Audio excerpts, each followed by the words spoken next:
kasih Allahku sungguh telah terbukti ketika Dia serahkan anaknya. Kasih Allah mau berkorban bagi kau dan aku. Tak ada kasih seperti kasih-Mu.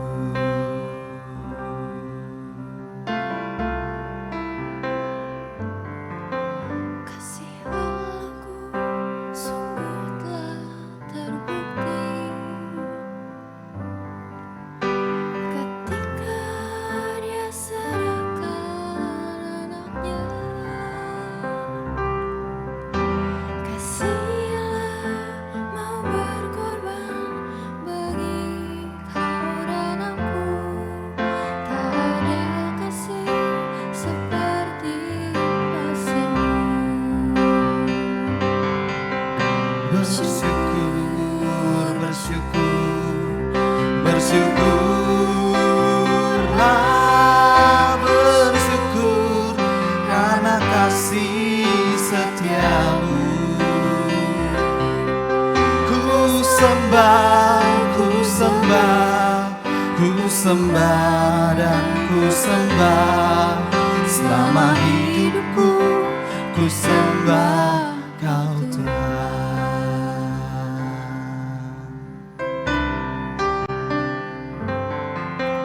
Kasih Allahku sungguh telah terbukti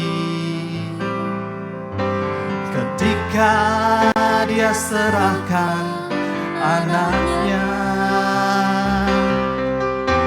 Kasih Allah mau berkorban bagi kau dan aku.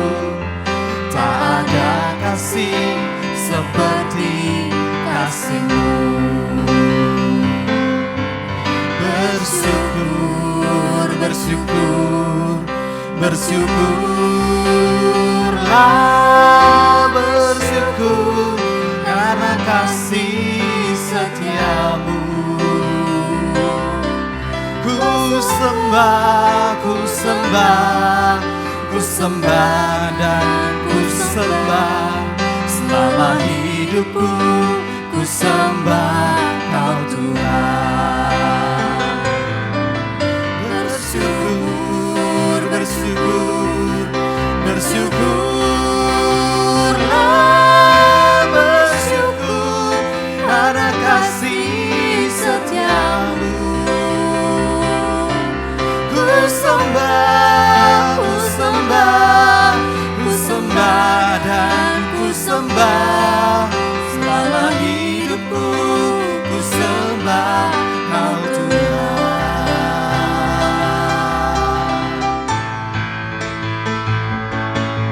Bersyukur, bersyukur, bersyukurlah, bersyukur karena kasih setiamu. Ku sembah, ku sembah, ku sembah dan ku sembah. Selama hidupku ku sembah Kau Tuhan. Selama hidupku ku sembah Kau Tuhan. Selama hidupku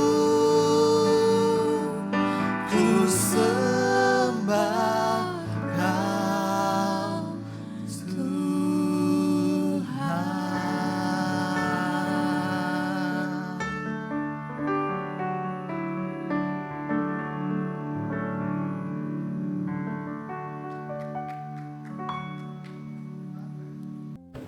Shalom sahabat Kana Channel.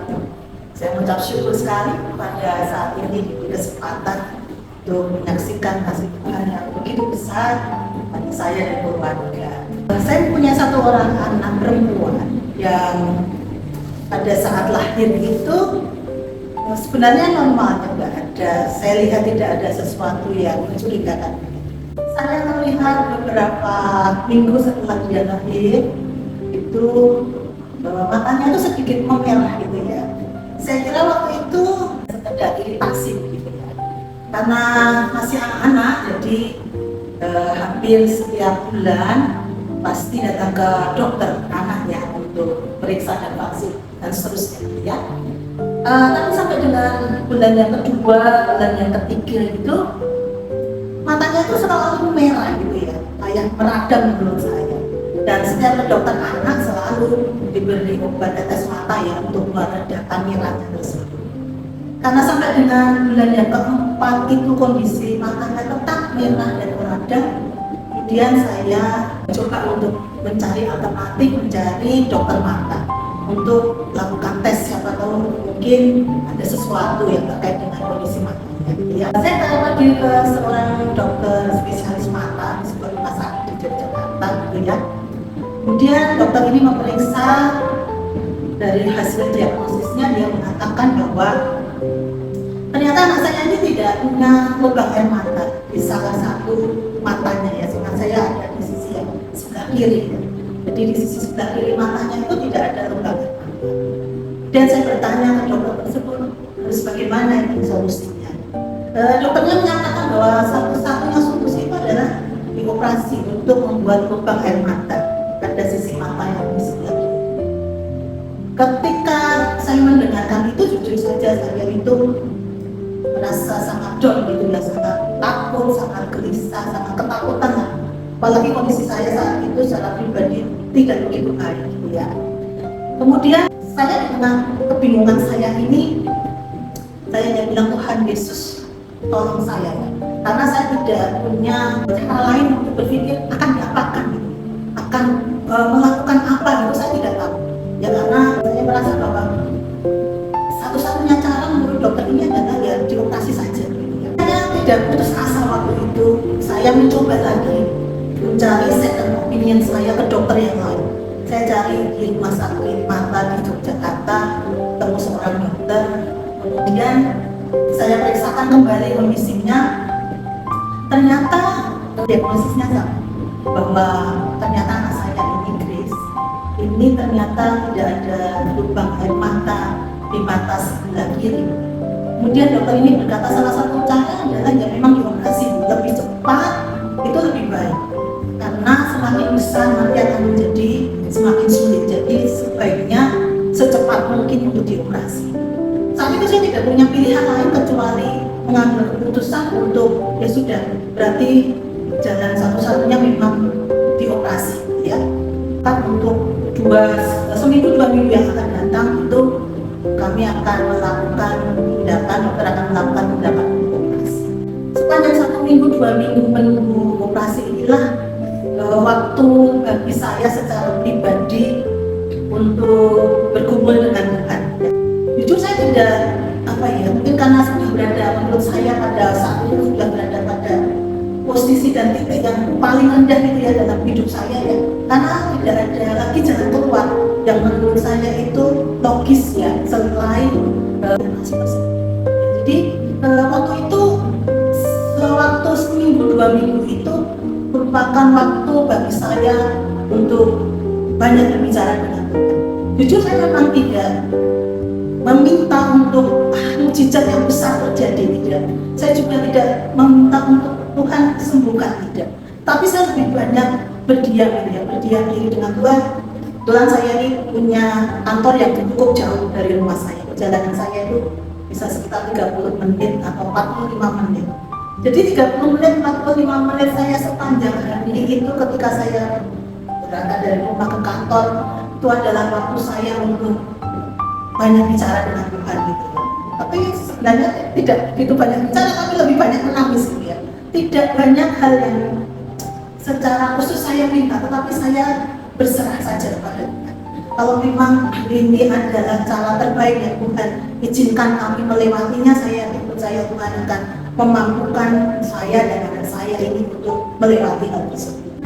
Waktu yang ditentukan tiba, saya bawa anak saya ini yang waktu itu masih berusia 4 bulan 5 bulan ya, untuk datang ke rumah sakit, dan persiapan operasi itu dilakukan sejak malam hari ya. Jadi sejak malam hari Grace ini sudah disiapkan untuk di ronsen, untuk disediakan segala sesuatunya agar besok paginya sekitar jam 8, setengah 9 pagi itu dia akan segera untuk dioperasi.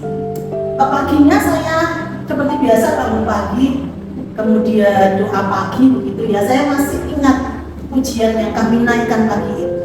Baru dan tak pernah terlambat pengorbananmu, besar setiamu di sepanjang hidupku. Itu saya nyanyikan, kami nyanyikan dengan keluarga pagi itu ya. Kemudian pagi-pagi itu setelah selesai mandi, saya suapin Grace ini di depan kamarnya. Kebetulan dia itu sejak kecil suka baca buku ya.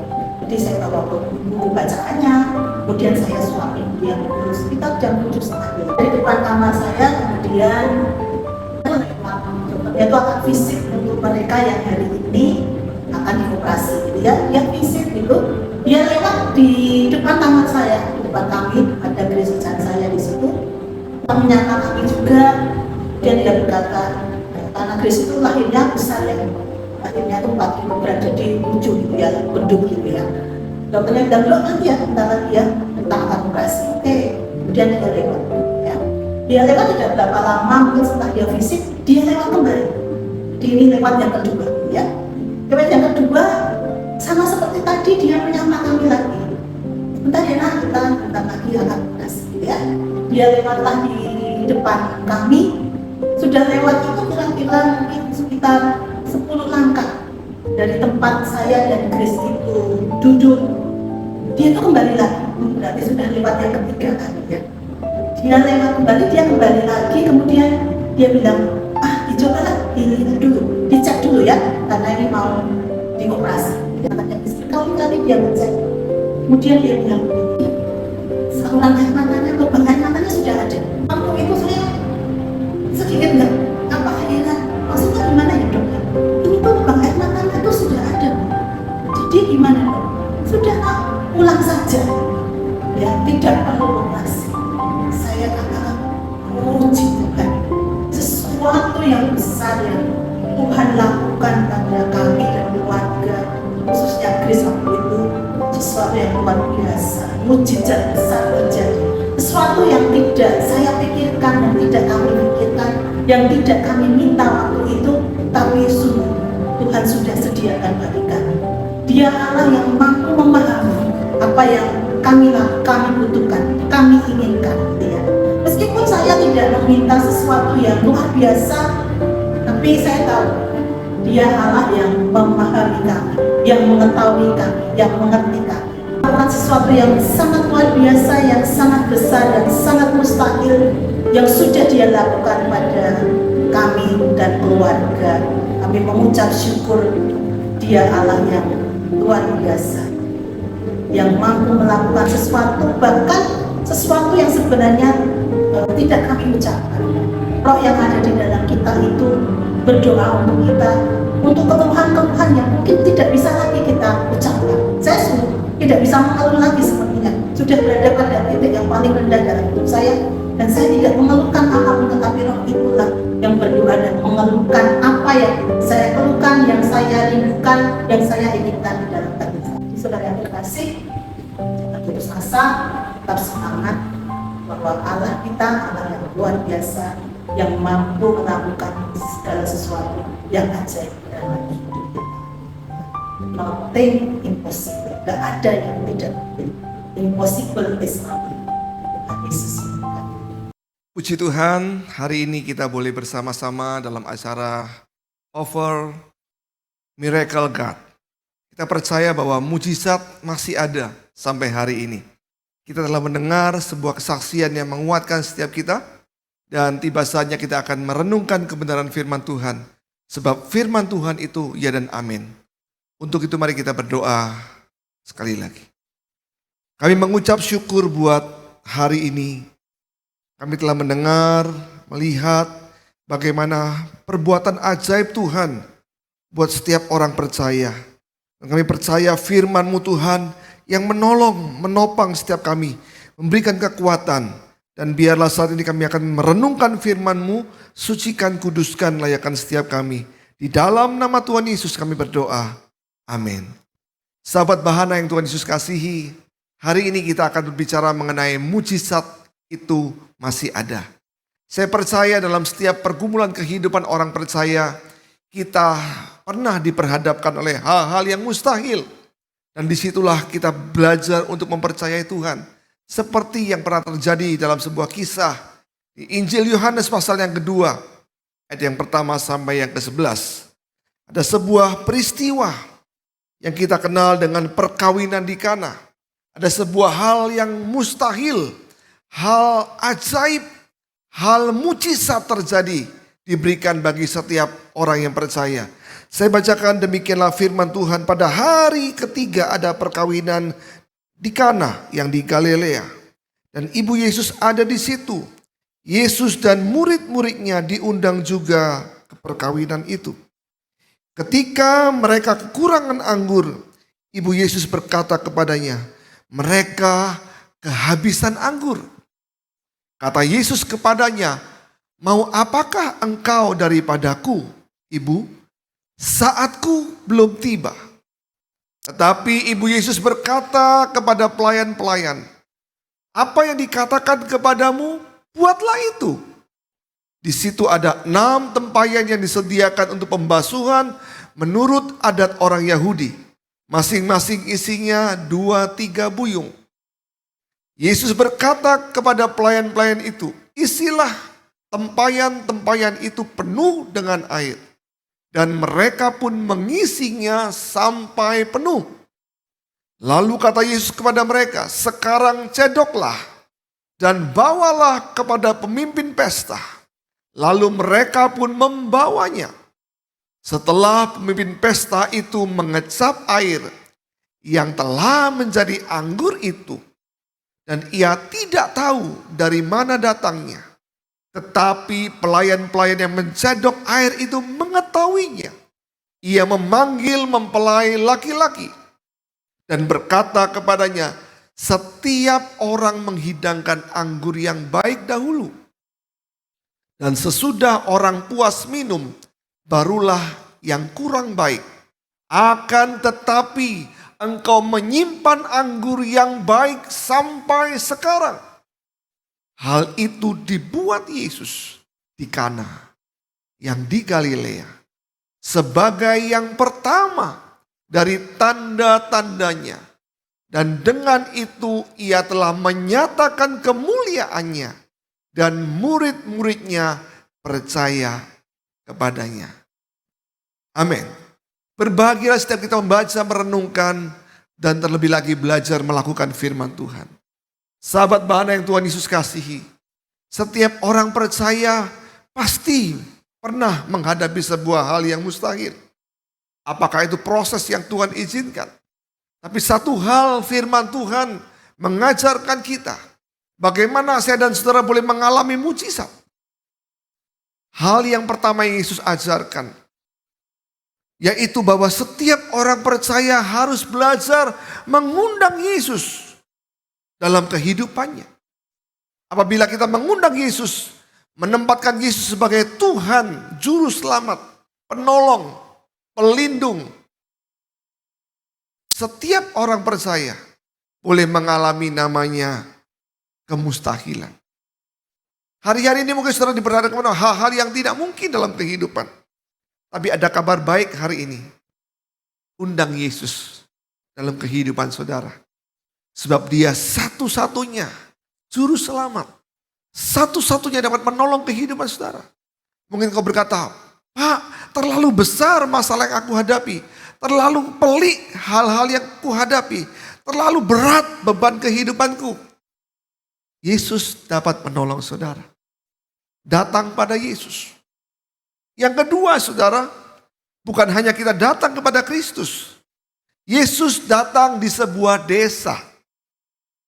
Bukan seperti sekarang, kalau saudara mengikuti Holy Land Tour, saudara pasti akan dibawa namanya ke gereja Kana. Dulu tempat ini adalah sebuah desa. Desa yang di ujung. Desa yang mungkin tidak populer. Desa yang jauh dari Yerusalem. Kota untuk menyembah bait suci Tuhan. Tapi disitulah Yesus hadir. Yesus tidak bingung tentang popularitas. Yesus tidak bingung tentang hal dihormati. Tapi dia datang dalam sebuah acara yang sangat sakral. Acara yang sangat penting, yaitu perkawinan. Dan dalam perkawinan terjadi satu hal yang mungkin hal-hal yang fatal. Kenapa? Bagi orang Yahudi, mereka mengadakan pesta bisa 7 hari. Tetapi jangan sampai anggur itu habis. Dan kenyataannya pada waktu itu mereka kehabisan anggur. Apabila tidak ada solusi, mereka akan menjadi malu. Keluarga mereka malu, keluarga besar mereka malu. Tetapi disitulah Yesus hadir. Dia membawa sebuah hal yang baru. Dia membawa sebuah mujizat yang di luar nalar manusia. Yesus ajaib. Waktu engkau mengundang Yesus dalam kehidupanmu, engkau harus juga memiliki yang kedua. Yaitu hati yang sungguh-sungguh percaya kepada Tuhan. Hati yang sungguh-sungguh, sikap hati yang benar di hadapan Tuhan. Seperti orang-orang yang ada di Kana pada waktu itu. Mereka terkenal menurut tradisi, mereka terkenal orang-orang yang polos. Orang-orang yang jujur. Orang-orang yang rendah hati. Orang-orang yang murah hati. Disitulah Yesus hadir. Yesus tidak hadir di Yerusalem pada waktu itu. Tapi dia dihadir di sebuah desa yang sangat-sangat terpencil. Tapi disitulah Yesus melihat sikap hati orang-orang tersebut. Studi di Alkitab berkata, yang menikah itu mungkin kerabat Kristus. Kerabat Yesus. Saudara Yesus. Famili Yesus. Keluarga Yesus. Yesus sangat menghormati sebuah perkawinan. Waktu itu mereka mengalami keadaan yang kering, mengalami keadaan yang krisis, karena anggur adalah satu hal yang penting. Tapi Yesus melihat hati mereka, hati yang tulus, hati yang murah, hati yang rendah hati yang sungguh-sungguh ingin mengalami kasih Tuhan.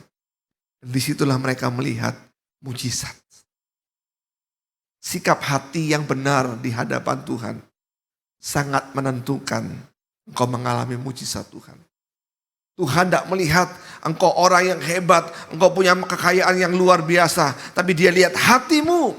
Waktu hatimu sungguh-sungguh merendahkan diri di hadapannya, kau akan mengalami mujizat Tuhan. Sahabat bahana yang Tuhan Yesus kasihi. Waktu engkau mendengar firman ini bukan kebetulan. Mungkin kau diperhadapkan hal-hal yang sulit, hal-hal yang tidak mungkin. Datang pada Yesus. Datang dengan sikap hati yang benar, yaitu kerendahan hati. Waktu engkau rendah hati di hadapan Tuhan, kau akan menantikan, kau akan melihat bagaimana Tuhan dapat bekerja dalam kehidupan saudara.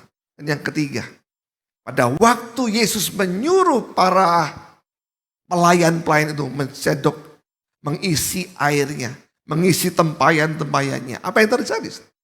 Sebuah ketaatan akan menghasilkan sebuah mujizat. Mungkin engkau mengerjakan firman Tuhan berjalan dalam kebenaran, orang dunia berkata mungkin engkau itu kebodohanmu. Tapi waktu engkau mengerjakan apa yang Tuhan mau, apa yang Allah mau, engkau belajar untuk taat sama Tuhan. Waktu saudara taat sama Tuhan, saudara akan melihat bagaimana campur tangan Tuhan. Bagaimana keajaiban dapat menolong kehidupanmu. Sahabat mana yang Tuhan Yesus kasihi. Biarlah hari ini hidupmu, kalau engkau ingin melihat mujizat Tuhan, mengalami mujizat Tuhan, melihat keajaiban Tuhan, undang Yesus dalam kehidupanmu. Milikilah sikap hati yang benar di hadapannya. Dan yang ketiga, belajar berjalan dalam firman Tuhan. Saya percaya mujizat masih ada. Tuhan Yesus memberkati. Amin.